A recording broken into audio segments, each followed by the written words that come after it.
أهلا بكم في بودكاست مصر.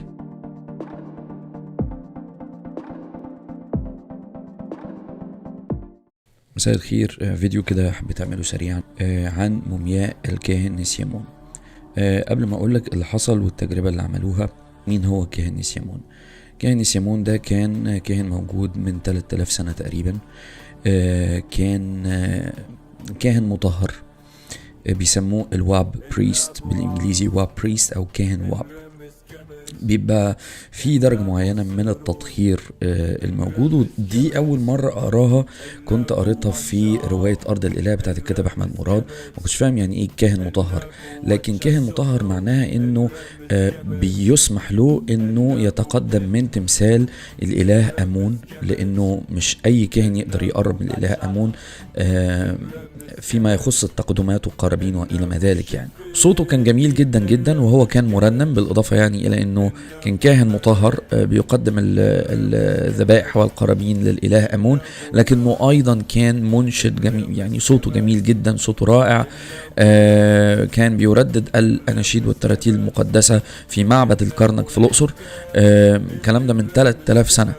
فحتى وصيته اللي لقوها موجودة على التابوت بتاعه انه يريد لما يبعث مرة تانية الى العالم الاخر، عايز انه يعني امنيته انه يرجع يردد ويتلو هذه الاناشيد والتراتيل المقدسة المصرية، طبعا مصرية قديمة. هو كان يعني متوسط الطول، كان بيعاني من أمراض كتيرة جدا، كان عنده ضعف نظر بسبب مشاكل عنده في السكر، ضبط السكر.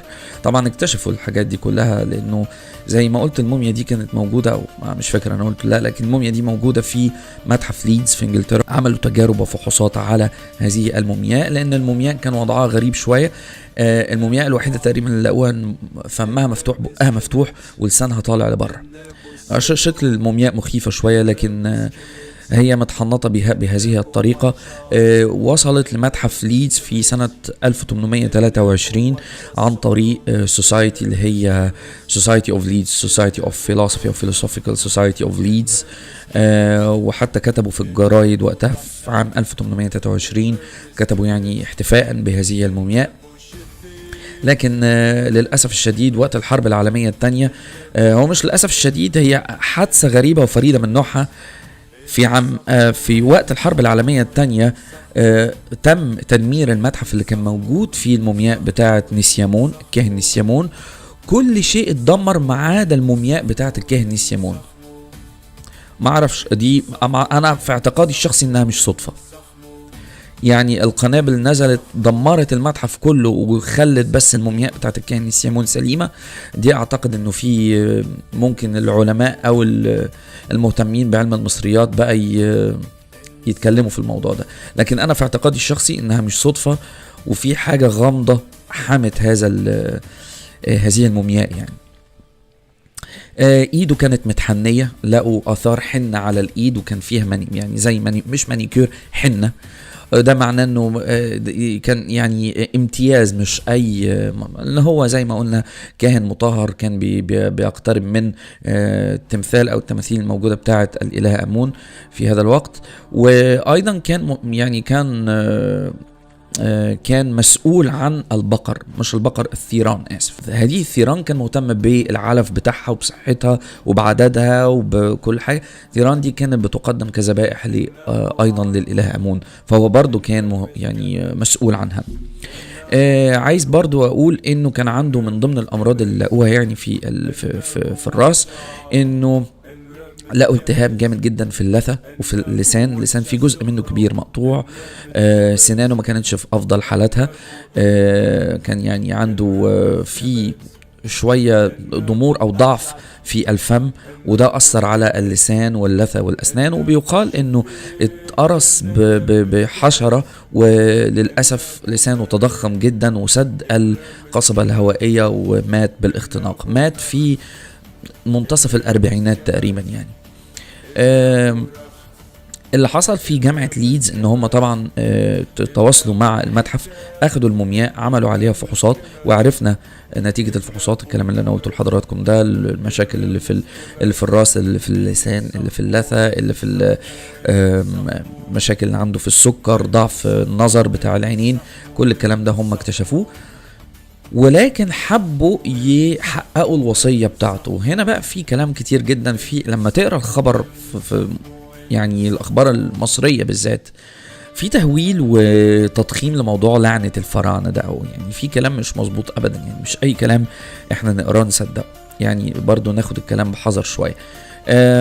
هقول لك اللي حصل بالظبط او الواقع اللي حصل، وهقول لك الاخبار اللي اتقالت زي صدى البلد مثلا. في اخبار كتيرة جدا قريتها ضحكتني شوية، في كتير منها يعني شوية للترويج الإعلامي مش أكتر. اللي حصل بالظبط إن هم حبوا إن هم يستنسخوا أو يعيدوا سماع. اللي حصل بالظبط إن هم حاولوا يستنسخوا أو يعيدوا سماع صوت الكاهن نسيمون. حبوا إن هم يسمعوا الصوت بتاعه كان عامل إزاي، فعملوا أشعة مقطعية على الحنجرة وعلى القناة الهوائية وعلى الأحبال الصوتية. لقوا أن كل الحاجات دي يعني منطقة الزور بالأحبال الصوتية باللسان الألياف فيها سليمة، ولو أن أنا أشك لأنه طبعا مواد التحنيط والأملاح بتاعت أملاح النطرون وكل الكلام ده بتنشف الجثمان، فأنا مش عارف هم لقوا إزاي الكلام ده. اللي قريته بالظبط انه well preserved او تم الاحتفاظ، يعني محفوظه بطريقه جميل يعني ممتازه مميزه تسمح ان هم يعملوا التجارب. هم بالظبط اللي عملوه انهم عملوا مسح ضوئي، وعملوا اعاده طبع بال 3D printer او بالطابعه ذات الثلاثيه الابعاد، يعني 3D printer. عملوا نموذج مصغر للحنجرة بتاعته بالأحبال الصوتية، وبعدين دخلوا هواء من ناحية بحيث انها تخبط في الأحبال الصوتية وتطلع من الناحية التانية تصدر الصوت. وممكن حتى اسمع حضراتكم صوت الكاهن نسيمون او الصوت المنبعث من هذه الحنجرة الصناعية اللي عملوها بواسطة ال 3D printer.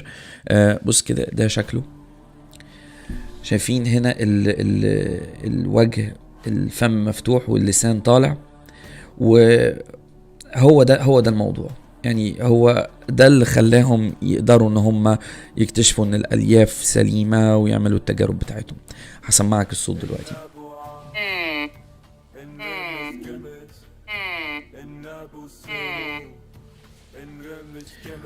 ده الصوت المفروض ان هو صوت الكاهن نسيمون. قالوا بقى الاخبار اللي انا قريتها يعني الغريبة جدا، بس لغاية هنا التجربة خلصت قبل ما اتكلم على الاخبار اللي قريتها. وكان الغرض اساسا ان هم يعيدوا يسمعوا جمال الصوت. طبعا دي تجربة صغيرة جدا لكن اخذت مجهود كبير جدا. هم كان الغرض الاساسي ان هم يسمعوا صوته. الخطوة الجاية بيقول ان هم عايزين يطلعوا عبارات من بالصوت يعني يسمعوا. وعلى فكرة ده صوت مصري اصيل، يعني مش يعني دي اللي انتوا سمعتوها دي مش في جمال الصوت المنشد المصري، إن كان منشد مسلم أو منشد مسيحي. نفس الأصوات اللي بنسمعها في المنشدين، إن كان كهنة أو شمامسة في الكنيسة أو شيوخ في الجامع. هو جمال الصوت المصري من زمان على فكرة. يعني الصوت ده هو ده اللي أدى بقى فكرة أو طلع فكرة إن هم عايزين ياخدوا الخطوة التانية، إن هم يعملوا أو يطلعوا كلمات أو جمل أو يحبذا لو طلعوا جزء من نشيد مثلا بنفس الصوت، ودي تبقى يعني تحققت. بس هو مش في العالم الآخر يعني، لكن احنا سمعنا صوته بعد 3000 سنة. انتم متخيلين بعد 3000 سنة انت بتسمع؟ طبعا الكلام اللي هتقرا بقى حضرتك لو كتبت كده الكاهن نسيمون هتقرا كلام غريب جدا. يعني هتقرا كلام عن لعنة الفراعنة، وانه الكاهن الملعون، وانه صوته تحذير ونعيق، وفي نوع من انواع التحذيرات لعدم الاقتراب من المومياوات الملكية لانه كاهن، وانه كان كاتم اسرار. في برضو الخيال عندنا للكتاب للأسف مش بعيب يعني في حد، بس هو الخيال ممكن يكون جامح شوية، بحيث انه الخط الفاصل ما بين الفانتازيا وما بين الواقع يتقطع خالص، فتدخل الفانتازيا في الواقع، تبقى تبقى قصة فيها جزء حقيقي وجزء فانتازيا. والقارئ للأسف ما مش هيقدر الا بقى لو قرا وبحث وشاف وثائقيات وحاجات زي كده يقدر ان هو يفرق ما بين الحقيقي وما بين الفانتازيا. لكن مش اي حاجة نقراها نصدقها. هي تجربة عملوها طبعا في جامعة ليدز، وانا مش عارف يعني، انا اتمنى طبعا ان كل المومياوات، انا في كل فيديو بقول نفس الكلمة، اتمنى ان كل المومياوات والقطع الاثرية الموجودة في كل متاحف العالم، ان كان في انجلترا، في المانيا، في امريكا، في كل حتة في العالم، ترجع لنا مرة تانية. عندنا متحف كبير عظيم جدا، متحف تستغرق يعني اكتر من 20 سنة بالمناسبة، فكرته بدأت من 1992 يعني عشان حضراتكم تكونوا واخدين بالكم. فعندنا متحف كبير جدا يستوعب كل شيء، كل القطع وكل المومياوات اللي ممكن تكون موجودة في هذه المتاحف، ممكن نرجعها مرة تانية في ونعرضها في المتحف المصري الكبير. بس كده، شكرا جزيلا لحسن الاستماع، اشوفكم ان شاء الله في الحلقة الجاية. سلام.